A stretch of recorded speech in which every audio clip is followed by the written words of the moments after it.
Hello everyone and welcome to the channel. I'm Emmanuel, I'm an airline pilot, and today we are going to have a look at the anti-icing system of the Cirrus SR22T in Sim Update 14 of Microsoft Flight Simulator. This airplane comes equipped with the optional TKS anti-ice system, and if that is installed, the airplane is going to be approved for thicky operation, meaning flight into known icing. How exactly the system works, we are going to have a look at right now. So, let's switch over to the cockpit, and on the engine page of our nav display we can find the anti-ice TKS information down here. Some of you may be surprised to find that the system has got volume indication down there and maximum time that we can use it for.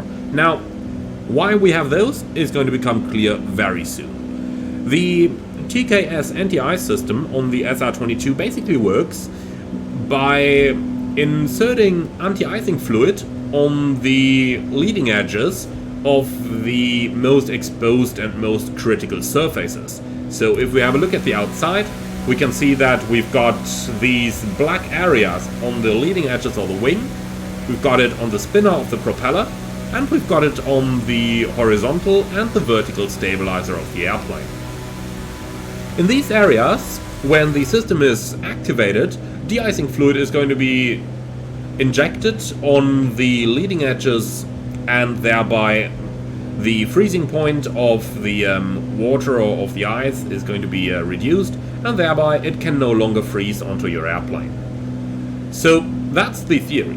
Since the system works based on an anti-icing fluid, obviously we have certain time limits that we need to obey for how long we can use the system. Now, the controls for the TKS anti-ice system are located right on our switchboard in the front over here.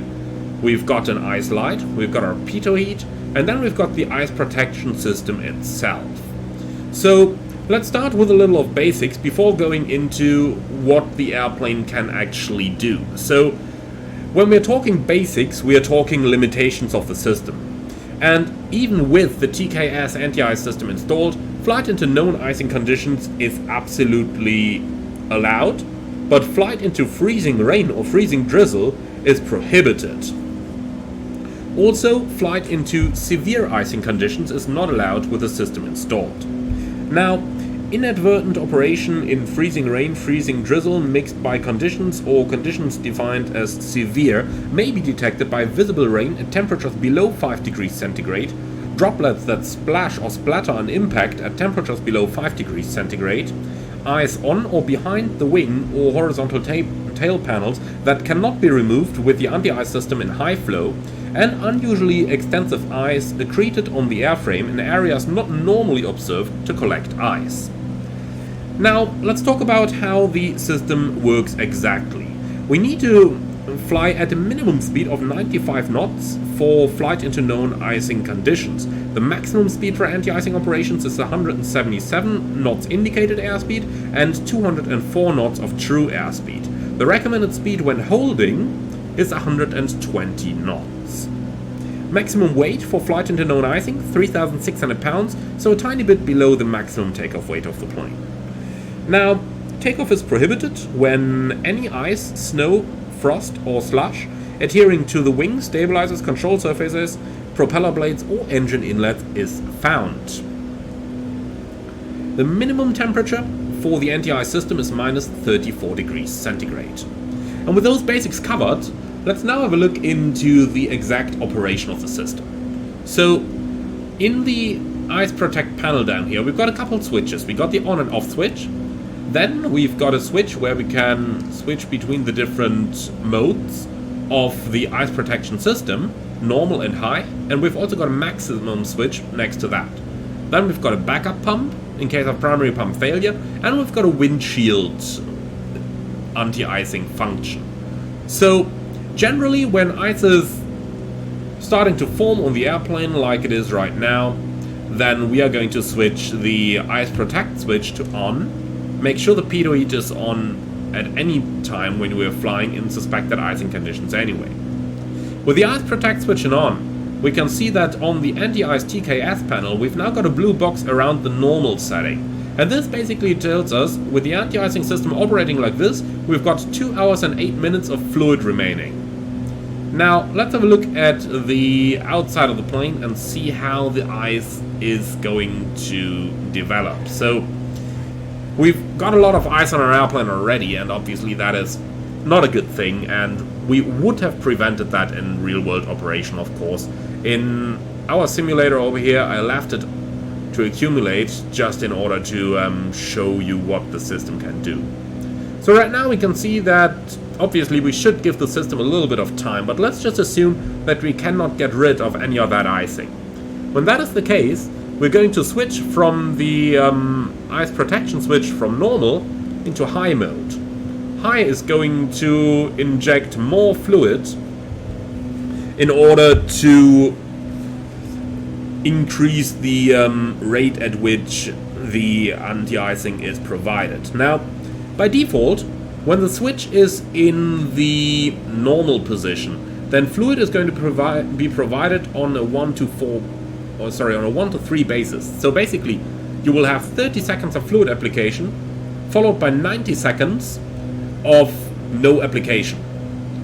When the switch is set to the high setting, then it is going to provide 200% of the fluid that we would get in normal operation, and if the ice is still not being removed, then we can put the system into maximum mode, and this is going to provide 400% of the fluid volume, and therefore provide the best possible anti-icing capabilities. We can easily see this on the time remaining over here, where basically from one setting to another with increasing fluid volume, the time is just halved, or is cut in half every time. So from normal, 2 hours and 4 minutes, to high becomes 1 hour and 2 minutes, and then the maximum becomes 31 minutes. What's also pretty cool is that the system tells us our remaining range down here with the current anti-icing setting. And that remaining range is obviously calculated dynamically based upon our airspeed and our ground speed. Alright, so let's have a look at the outside of the plane now. We can see that very, very slowly ice is starting to get removed from our airplane. Now looking into other switches that we've got down here, next up we have our windshield switch. The windshield switch is not an electrical heater like you might be used to from your favorite airliner, but indeed the windshield is going to spray fluid onto our windshield and thereby going to prevent further ice from forming. So when we press the windshield button, then some additional fluid is now sprayed onto the windshield for approximately a time frame of 3 seconds, and thereafter, if we need further de-icing of the windshield, then obviously we can simply turn the switch or press the switch again, and we're going to get additional de-icing capability.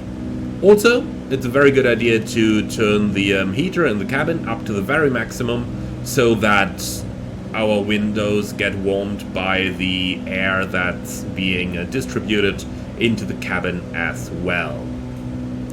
Alright, that is our basic theory behind the anti-ice system in the SR22. Now, let's talk about a couple of the things that would be interesting for real-world operation, even though not that much for flight simming. So first of all, I am going to set this back down into the normal setting. You can see right now, system is back to normal. We got a hugely increased range once again, so very good. Okay, so a little bit of a theory in terms of what the system can do. Now, we've got a couple of checklists that we can access down here. And let's just have a look at some of the stuff that might be relevant in regards to the de-icing system. First of all, we got the before takeoff checklist. Let's quickly enter that.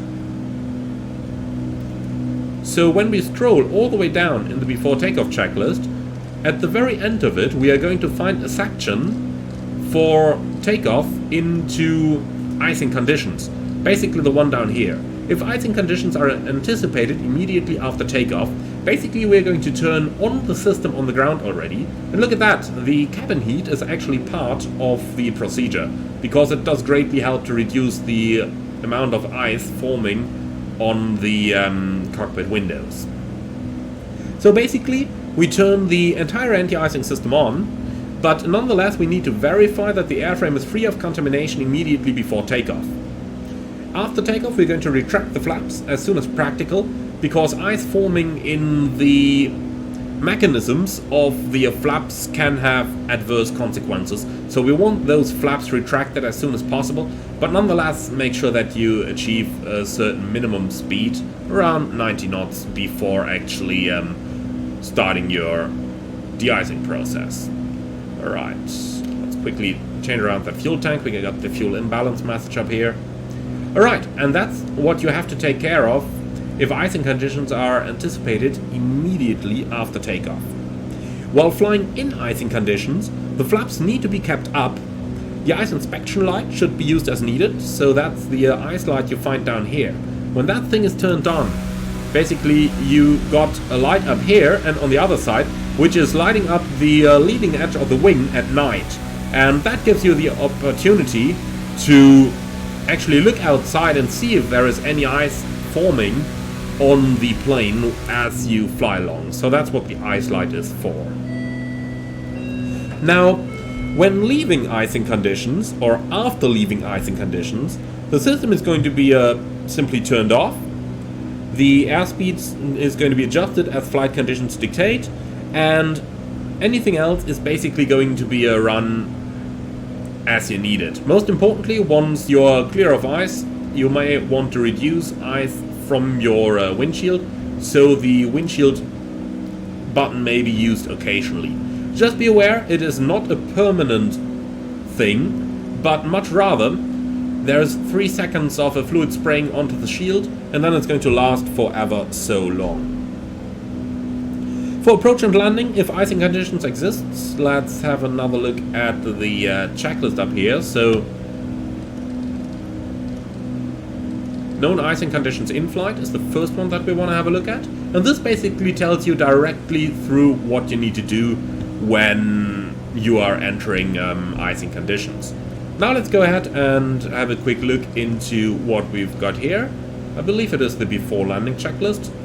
And actually it is. So down here we find icing conditions are anticipated for approach and landing. Now, you can read the checklist yourself. I totally trust you can read, but a little bit of additional information there. If we have a look at this, you'll see that we're going to approach with the flaps at 50%, and the airspeed is going to be a minimum of 95 knots. Remember, that is due to the due to the minimum speed for the anti-ice system operation. On short final then, we're going to reduce towards 88 knots of indicated airspeed.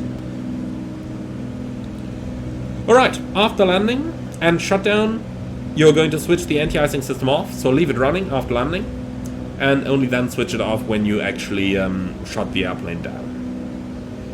Alright, that much about the anti-ice system in the Cirrus SR22. I do hope you liked this brief overview, and I do hope that this gives you a good tool of how you can make use of your anti-ice system. Just to show you, we used it for like 10 minutes or so, but we had it running on a maximum for a bit, and you can see that our quantity has decreased from 3.4 gallons per tank to 3 gallons per tank. A last thing over here that is more real-world stuff than anything else. If we have a look at the outside of the airplane, on the wings we're going to find 2 different caps on each wing. So you've got the fuel tank down here, and then you've got that little one on the inside, and that has a red text next to it saying no fuel. This is where the de-icing fluid is uplifted into the airplane. The tanks themselves are located below the passenger seats, so that is where the tanks are in case you ever need access to them. Alright, that's going to be it for this video. Thank you very much for watching, everyone. I do hope you enjoyed it. If you did, do let me know in the comments below. I would like to thank you very much for watching, and if you did like the video, be sure to hit the like button in YouTube as well, as it does help with the algorithms. Make sure to subscribe to the channel if you're interested in more, and then I see you all again on the next one. Thank you very much for watching, and if you really like what I'm doing, I would appreciate a small donation through the Buy Me Coffee link in the video description below. Thank you very much, and see you next time.